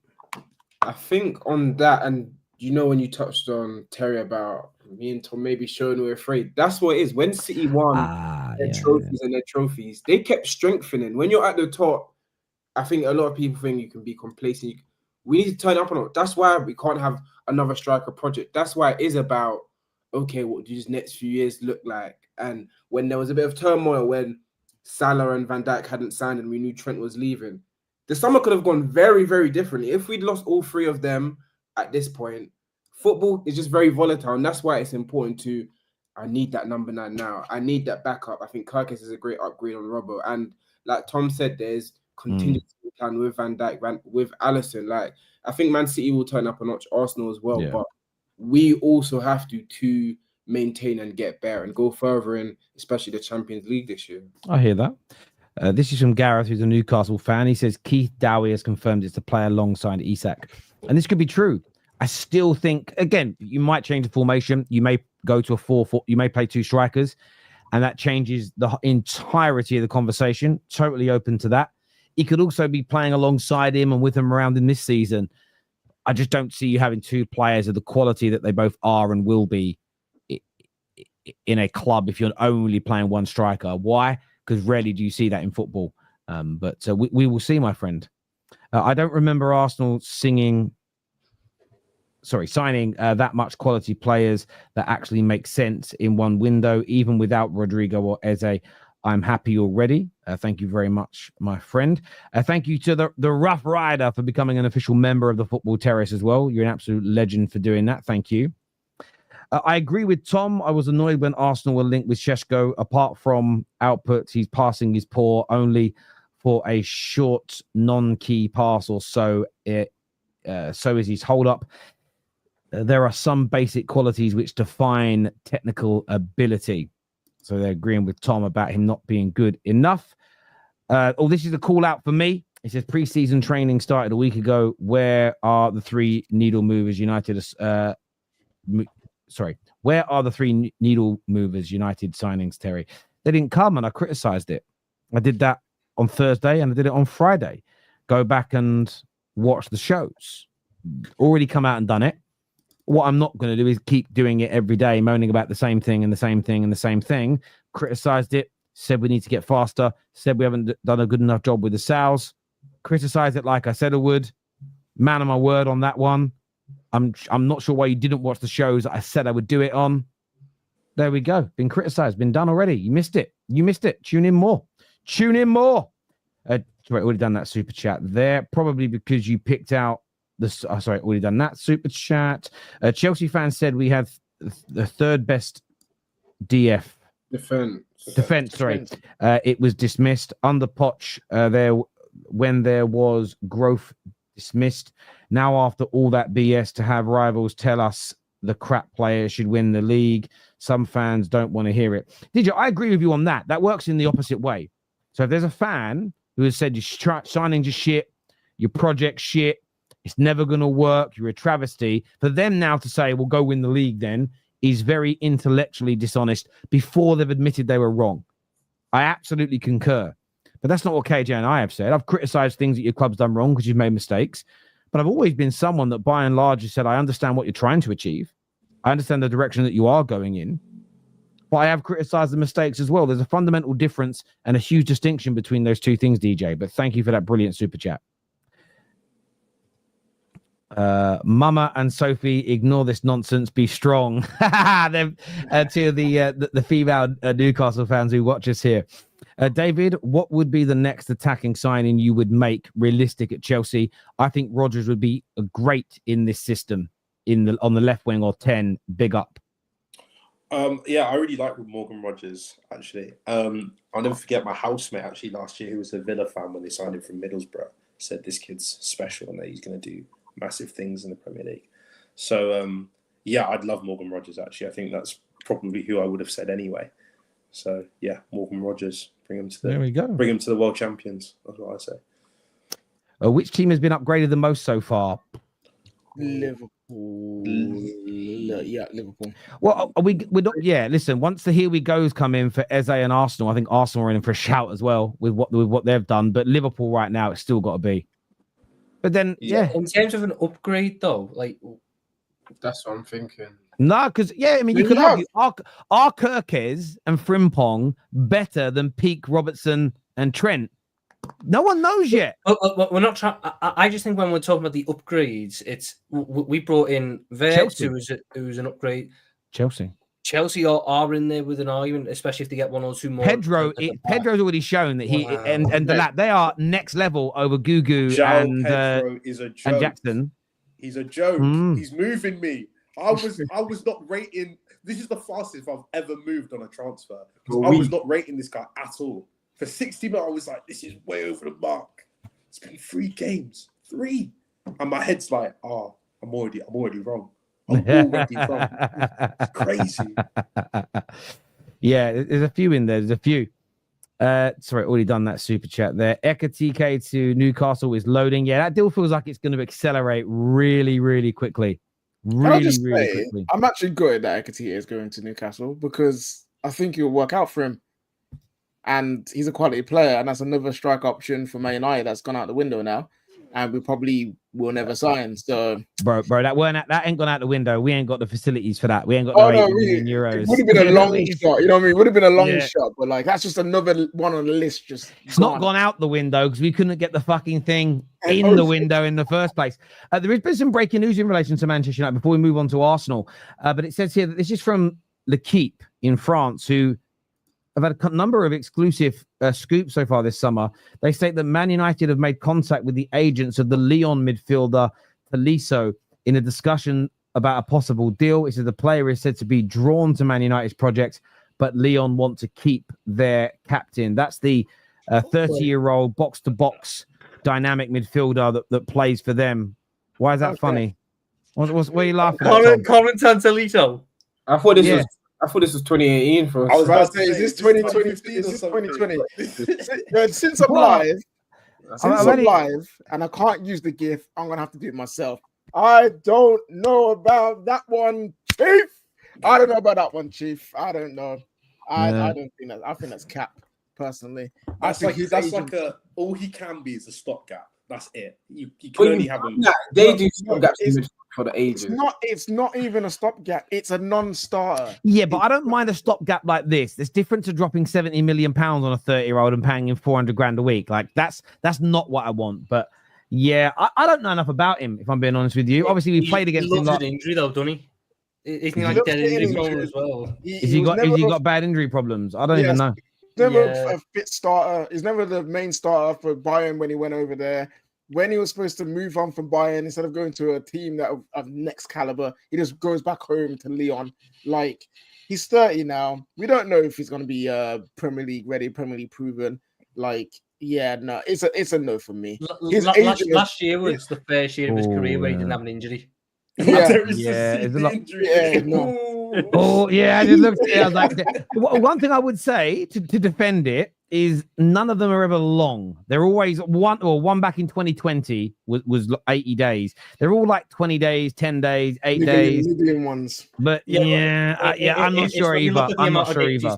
So like 23-24, 10 games, 22-23, 10 games, 21-22, 21 games, 20-21, 26 games, 19-20, 13 games, 18-19, 44 But we games. can stop now. We can stop. I don't need to hear it. I don't need to get more depressed. I don't need to get more depressed. Now, I just like people saying someone's upset about Ineos being linked. I'm telling you, we're linked to loads of players. The agent has come to us. Lyon have gone through whatever financial things they've gone through. This is what I would say. I get that we're stressed at United and we haven't signed enough players, and that deserves criticism. What I won't do is start having mental breakdowns because an agent offers his players to us. That's, again, I'll give the example again, but I'm not going to do the ladyboy example this time. KJ is a man. Whoa. Leave me out of any of your examples. No. You like this example. You like this because it's about how good man you are. KJ is a married man. And if me and KJ go out to a bar for a few drinks after a hard day at work, and a lovely young lady approaches us, and we go hi, and she says, "Step aside, you," to me. I want to talk to this man. KJ goes, "Oh, okay." And then she says, "Look, I've been looking at you from across the bar. I think you're beautiful. I think you're gorgeous. I think you're handsome. Here's my hotel room. I'm down hotel room number. The hotel's next door. Please come meet me in half an hour in my bedroom." If KJ says, "Thank you for being so nice, but I'm a happily married man. I've got zero interest. Thank you and goodbye," and moves on with his night, is KJ a cheater? No, but maybe to my wife. Kai, don't listen to the story. No, your wife can't. You have done the right thing. You weren't horrible hang on, you did the right thing. You weren't horrible to her. You listened, but you said, "I'm married," and you moved on. You did the right thing as a man. That's all Man United are doing here when it comes to Jamie Vardy and these other links. The agents are offering the players to us, and we're saying, "No, thank you." I don't know why that makes our fans angry at us. That's the only bit I'll defend my club on with this. Like, for me, it's not why are Man United fans angry at us for agents offering their players to us. I can't compute that one. Doesn't quite work in my head. Now, KJ, again, only people saying KJ sleeping on the sofa are people that have never had a girlfriend or are not married. Disclaimer, wifey, don't worry, it's a hypothetical The thing is, story. I'm not going to say his wife's name online because I know her, but if you are watching, because I know you watch, the amount of times in Germany he was turning people away was crazy. No, it didn't happen. It didn't happen. It didn't happen. It didn't happen. It's a joke. It's a joke. Oh, I had to offer David money to go and ask for a girl's number that liked him, and I didn't get the money in the end. No, because I did it to see whether you had the ability, and he only did it for that. And she was a beautiful young lady. I thought, oh, there you go, David. But I wanted money. But to be fair, he secured someone now, so we can go off his back. This is true. At least she's real, Tom. What are you laughing at? This is real. Tom, your other half is fake, bro. Fake, bruv. Tom's missus is AI, bruv. 100% AI. You ever watched Blade Runner, the new Blade Runner? Do you know what I mean? They're like a hologram girlfriend. That's you. That's Tom. That's Tom. This year says most of them are forwards and need defenders. Most of the money spent has been on forwards. We need a better defense to replace Badiashile and Dazasi. That's fair. You're cheating. You considered it. You turn it down right away. But he did turn it down right away. He didn't consider it. He didn't go, "Oh, should I?" He went, "Thank you, but no thank you." That's not considering it. Josh, what are you talking about? That's not considering it. Josh might be one of those people that's saying, man. if a woman comes up to KJ, he's just got to straight away be like, no, just leave it. No, yeah. Have you seen No. there's a new phase, isn't it? Have you seen that new thing that couples are doing on TikTok? I've seen them not on TikTok. I've seen them on X where people share them, where the woman says, "I'm just a random girl," and tries to kiss him, and they've got to do something to stop it. But yeah, that's, by the way, youngsters, that's not real life. It's TikTok. It's not. It's yeah. Wait, this is the greatest comment. Now, to be fair, you gotta say no straight away. Listen.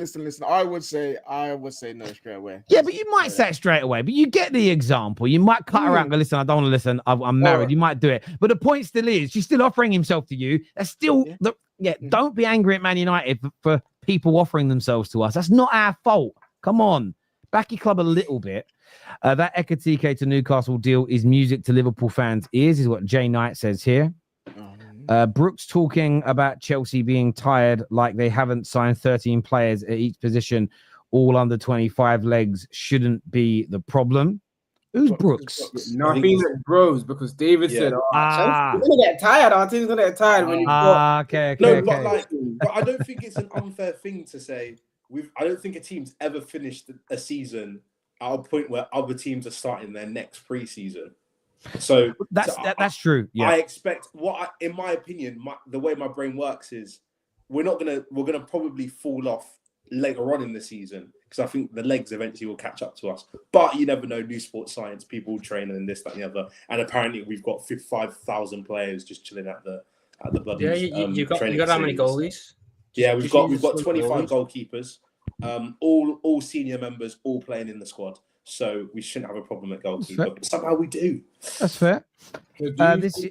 Sorry, to just. Go on, bro. Do you think you're more likely to burn out towards the end of the season, or to have a slow start, or do you expect to hit the ground running and tail off? Because I think hit the ground running and tail off. I think you can kind of have a month break and then kind of go at it again. But I think eventually it will start to catch up to us. Fair.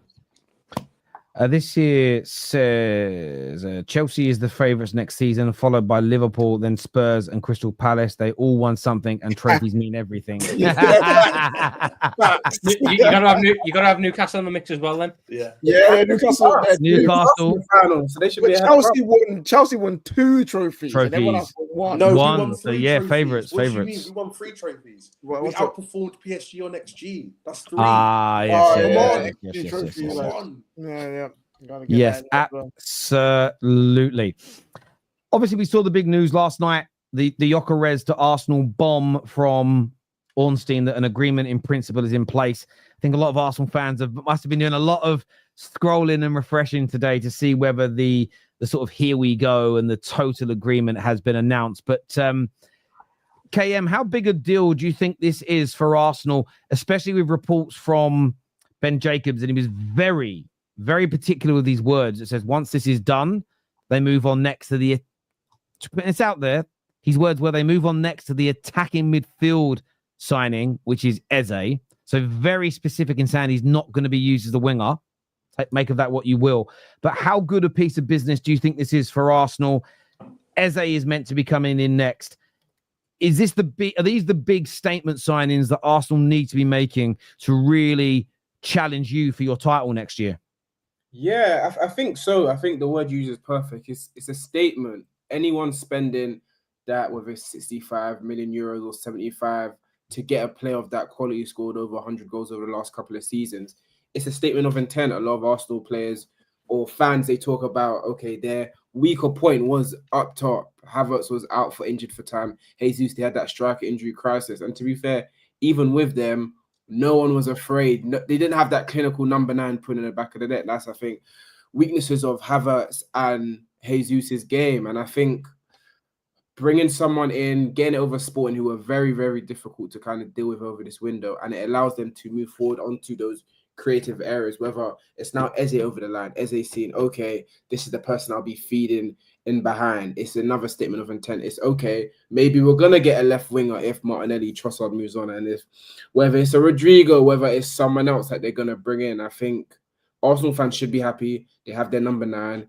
It's another piece needed, which in their mind, they finished second last season to us, who going into the season, they didn't expect us to be better than them. If someone told them City was going to have the season that they had, 99% of them would have said, yeah, we're going to win the league. But they have a number 9. If they bring in Eze, it's just less like we talk about Chelsea fans and the excuses. Arsenal fans now have less excuses after finishing second 3 years in a row. They still have their great core. They've kept everyone. Rice had a great season. Your Salibas, your Gabriels. You still have Saka. Now you bring Gyokeres. Something has to give. So I think it's a great sign for them. And if more follow, that's great. Go on, Tom. Yeah. I want to throw this to you, Tom, because obviously yourselves got a lot of praise earlier on this window, and rightfully so. Liverpool fan, for anyone that's new to watching us tonight. Are Arsenal bridging that gap, especially with Gyokeres and the goals that he may bring? Or do you still think they're lacking, in your opinion? I think Gyokeres was 100% the right guy to pick up for them. They needed a guy who knows how to put it in the back of the net, and that's something that Gyokeres does at a level, even if you factor in Portuguese, he does it at a level that's very, very high across the past couple of years. I do think it closes the gap. I've said that the big problem last year was they didn't have a striker who could get 20 plus goals. They've got that striker now. It does close the gap. This is probably the most complete Arsenal side that they've had under Mikel Arteta, especially if they had like an Eze to it. And, there's the question about the left wing, but I'm sure Eze can move out there. They've still got young players like Renard who can be rotation. I do think this is probably the best version of Arsenal we've seen. I do wonder how long or how much more give Arteta has as a manager. So if it doesn't work out this year for whatever reason, they finish second or they finish third or whatever, if it's let's run it back again with them. But I do think this is the most complete Arsenal team they've had under them. They've got a striker who knows how to score goals. They're adding that, versatile attacking midfielder who can step in for an Odegaard when he's not performing, go out on the left if they want to play it slightly differently. And the depth, they've made a lot of smart depth signings. I've always been a big fan of Norgard. He's always one of them steady players. They've had the Zubomendi as well in the midfield, who's a really good passing DM. So to me, this is the strongest Arsenal team they've had under Arteta. So it also means the expectations are the highest. They have to. They simply must this year. It can't be a case of, well, we've got a bit of time, we've got a bit of waiting, yada yada. No, it has to happen this year for them. They have to get over the line with a decent trophy. If they go this entire season without winning again, I don't see how Arteta can keep his job. Outside from, because the only argument they've got is that he makes good signings. That's a sporting director. Just promote him upstairs if you want to keep him that bad. But you'd be 6 years into the project, spent how much money, built the perfect squad for the manager, and he can't produce. At that point, you look at the manager. So I do think this is the best version of Arsenal under him. I think they've given Arteta all the tools they can do to succeed. If he doesn't succeed, I don't see how he can keep his job. I think that's fair. And I know I like this Gyokeres signing to Arsenal because we've all criticised Arsenal in some way, shape, or form over the last 4 years about not getting over the line and not seeing things through. And the biggest thing that has come up for me is risk taking. They didn't have many risk takers in their team. They didn't have many clutch moments in their team. And I think Gyokeres fills that gap. And I like the risk that they've taken. Yeah, he's 27. Yeah, he's not maybe the most aesthetically pleasing player on the planet, but he's good at one thing. And it's the most important thing in the game to win, which is scoring goals. And they've taken that risk. They've said, we're going to go left field. We normally would like a younger profile like Sesko. We'd like a maybe more silky player on the ball. But they've gone away from that. And I think Berta really is the influence that they needed, that football club. Someone is a bit more ruthless. Someone's a bit more focused on the winning aspect on the pitch. It's not like, because with Edu, I think he's a good mate to have, he was good to have around. Like he'll try and do the best he can for you, get the things that you want. But Berta is that guy that's coming in, is going to transform how their mentality as a team and as a club. And I think he's going to be a big driving force in how they go on moving forward. And they've needed that for a while now, and fair play to them for actually fulfilling that. So I think Gyokeres is going to be really good for them. He's going to push them all the way to the end of the title race. And maybe, just maybe, they might do it this year. They might do it. It will be, and his goals will be important. It will be interesting. I have my own thoughts about Gyokeres. Don't think he's. I think people really think he's Haaland or another form of it, and he's just not he's not that good. I think he'll be all right. I just don't think he's going to score them 20, 25 goals. But I mean, What, in the league or in the all comps? No, in the league. I know all comps he could in all comps he could go get like 5 against Carlisle and Portsmouth. I don't really care. Yeah, cool. You scored the goals, Yeah. but they didn't need. But the thing is, have you added to what Arsenal needed? And what Arsenal need is a ruthless goal scorer who's going to score them goals when they need him to score goals. That's him. So, and he'll do that. And he doesn't need to score 25. What's it? To your point about 25 league goals, he doesn't need to score 25 league goals. Arsenal have never had in the last 4 years anyone score above what 17, 8 or 18. Someone in the chat tell me who the highest and they keep falling short. But exactly. So they've added someone else who can get up to at least 15 plus. Yeah, but he doesn't get 15 added goals. He's going to get, if he gets 15 goals, he's going to take 3 goals away from Havertz, 2 away from Saka, 1 away from Odegaard. It's not like they're going to create an extra 15 XG. That's not how it's going to happen. They're not going to create more chances unless to me the only way he works is if Arsenal change how they play to suit his style, and they're just going to go, we're going all in on this one guy, and then they've got the creators to help him score as many goals as possible. That is the only way I can see it working. But if they play like they did last season, but they just drop in a Gyokeres, it's not going to work. And he's not. But that's not. They have the creators. They have to create it with Saka, who's arguably behind Salah, the most creative winger or forward in the Premier League. Eze is another creator. Odegaard is a creator. If they bring in another left winger, they have creators. And also, you talk about taking away goals. Gyokeres will make a lot of goals for himself. You talk about on the counter, even his movement in the box, a snapshot for half of these strikers is a snapshot, but for him, he can turn that into a goal. I think with the balls they put into the box and their fluid play and also his movement, especially in the box, I think Gyokeres getting 20 is different than a Havertz getting 16 or 20. I think the 20 he gets will be important, and those 20 will be in those decisive, closer games. I like it, and I'll throw it back to you. Do you think who's going to have a more impactful season? Is it Joao Pedro or Gyokeres? Because you were low on Gyokeres on Joao Pedro last week. You're hounding him now from a couple of games. Do you think he'll have a better season as a 9 than Gyokeres this one?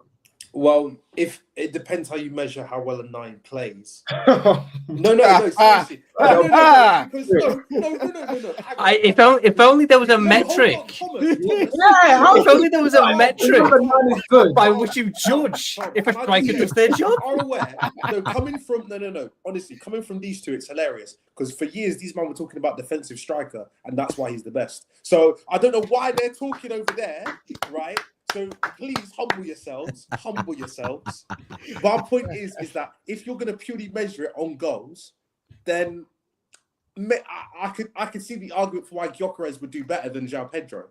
But as an all-round footballer, I'm going to say Joao Pedro is a better footballer than Gyokeres. Yeah, but no one's arguing that about who's a better footballer. It's about who's going to do the job better. For me, right now, I'm going Joao Pedro. And that's fair. And you can have that, but you made a comment about if you put Gyokeres in the Arsenal that they were last season, he's not gonna do well. Well, for one, that Arsenal that happened that played last season, the main problem was that the chance conversion was low compared to the higher chances that they got. They couldn't score as many goals as they should have, right? So even if you stick him in that team and that system, he should score more goals. 2, he wouldn't be the problem. It would be the system itself if there was a problem. So again, like I think you're just looking at Gyokeres as just this individual thing where it's like, well, because I don't think he's that great, he's just not going to do well. Whereas, if you look at what's going to be around him and what they're doing already without him, for me, it's just like it shows he will do well. No, if I am wrong, I will happily put my hands up and say I'm wrong. But for me, Gyokeres would not have graduated from the school of Sharuma strikers, and the last person who wouldn't have graduated was Lukaku. And everybody laughed at me when I said he's not going to do well. And then look what happened. So he's not getting a passing grade from me. He's not graduating. So until I see it in the Prem and he's balling, and then his grades, it's down. Does Benjamin Sesko graduate from the Shiramwa Striker School or whatever? He graduates, but with a low mark. Just want to say, sorry to interrupt the conversation. David Ornstein, Bomb, Newcastle working on a deal to sign Hugo Ekitike from Frankfurt. Not yet agreed or close to being done, but talks continue over potential 75 million euro move. Now, I will say this. I know he's saying it isn't close, but when you get this many journalists in this small space of time report on the deal, these deals nearly always happen. Yeah. They nearly always happen from this point. Sorry to interject. Let's go to a few comments here. It says, Arsenal have had plenty of XG, just not edge, is what Colton Conroy says here. Terry, if Arsenal win the league, who would be most disappointed, Liverpool or City? I'd go with Liverpool because I think there is a unspoken desperation to retain a league title because Liverpool were one of the first teams ever in English football history to dominate decades. And they did that by retaining. And have Liverpool ever done a three-peat? We might have done in the 70s. Maybe done it. You can't do a three-peat anyway without doing back-to-back league titles. And I think that Liverpool want to have another dynasty. Yes, they were involved in a very good race and battle with City in City's peak, and City might still get back there, to be fair, but they only won one league title out of 6 or 7 they were sort of involved in. They'll want to be going back to back. They'll want to be the team over the next 8 years, 9 years that wins 5 or 6 league titles as they did. So I'd go with Liverpool. I think City would be annoyed as well. I'm not saying they won't be, but my personal pick, looking at my 2 biggest rivals, City and Liverpool, I'd personally go with Liverpool. Have also done a 3P as well, so they have. They have done a 3P. Yeah, either way, they want to do those things again. They want to echo or surpass the history that they've. And all clubs are the same. I want Man United to do.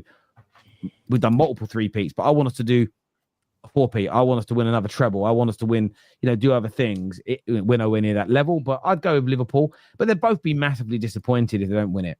I think City's one would be interesting though because it'd be 2 years without a title then, and this year is supposed to be the bounce back. They buy all the players to fix the problems from Pep's last go round. They change all the staff from the last go round, and it doesn't get them over the line. The questions would then be asked about: are the signs worth it? How much longer is Pep going to stay? As well, would start getting asked about because it'd either give him a new fight or he'd just go, "I can't be bothered anymore. I don't want to do it again." And start the whole thing again. So I think it'd be different for both teams. Yeah, I think both will be fuming. Absolutely. Josh here says, why do some Arsenal fans not want him as in Gyokeres? Some might see it like David does. I think there are others, though, the TPFs who spent 6 months telling the world Sesko was superior in every way. I think there's just an element of they've got to hold it. And I have seen a lot of that online. People that it's kind of a weird, I think because they thought Arteta was going to get his man and it was all about backing their guy they love. And I find it crazy. I think both are very good, but I just think Gyokeres is a level above. I disagree with David. I think this man's going to kill it, but we will see. This says Arsenal must is what Jay Knight says. It's very much Arsenal must and nobody else, but I do get it. Arteta must win a trophy this year, as he may lose his job. There's a truth in that. Has Arteta misspent our money more than your clubs? No, not more than Man United. No. Impossible. No, we are the kings of misspending. No, I mean, look, he hasn't won you a major trophy since the FA Cup, but he's got you into league title races. Man United have spent 1.6 billion. Yes, we've won a Europa League, 2 FA Cups, a couple of League Cups. Love it. We haven't been in a title race for 12 years. So I'm going with 1.6 billion and no title races, over 600 odd million and been in 3 and 1 FA Cup. Yes, more trophies have got to be added, but yeah, I'd still say I can't. Gyokeres having a problem scoring goals when Moreno, a midfielder, scored 7 as a 9. Bad Havertz scored 9. It was mainly finishing problem at Arsenal, is what Dan says. Again, Mourinho has a set of skills that worked in that role. Gyokeres does not have those skills. So yeah, his movement might be better, but he's really poor in the air. Like all the stats say he's really poor in the air. All the videos say he's very poor in the air. So I'm not expecting him to get loads of goals headed wise. Just putting it out there. Mourinho can head a ball quite well. Gyokeres can't. Mm-hmm. Look, I want to thank everyone who's tuned into the show. Whether you're watching here on YouTube, thank you. Hit the like button and share. If you're watching on Twitter right now, as I said, give it a like, please. Hit the heart button. Please give it a retweet if you'd be so kind. We're going to be back. We might be back later tonight if there's some breaking news. If not, it's myself and Mark Goldbridge live tomorrow morning at 11 a.m. for Hot Take. This is going to redirect you to Don Hassam's channel. So go and check out. Is it El Hawa? Is the show that's on? Yes. But it's this show. So go and support my brother Don Hassam over on his channel now. This is going to redirect you there. Thank you to my panel tonight. KM, always a pleasure from the Tap in Merchant podcast. Go check out the Tap in Merchant podcast. You can find Tom Little on YouTube as well. Just type in Tom Little. You'll find him there. David isn't on social media because he's too cool for school. And KJ is about to go and beg his wife to not sleep on the sofa tonight. Thank you all for tuning in. It means a great deal to us. Sorry, he just reposted his own tweet on. He must have made a spelling mistake. It's A-listers apparently that's on now. It's A-listers. Okay, A-listers on Hassam's channel. But either way, go watch it. Go watch it. Until next time, my people.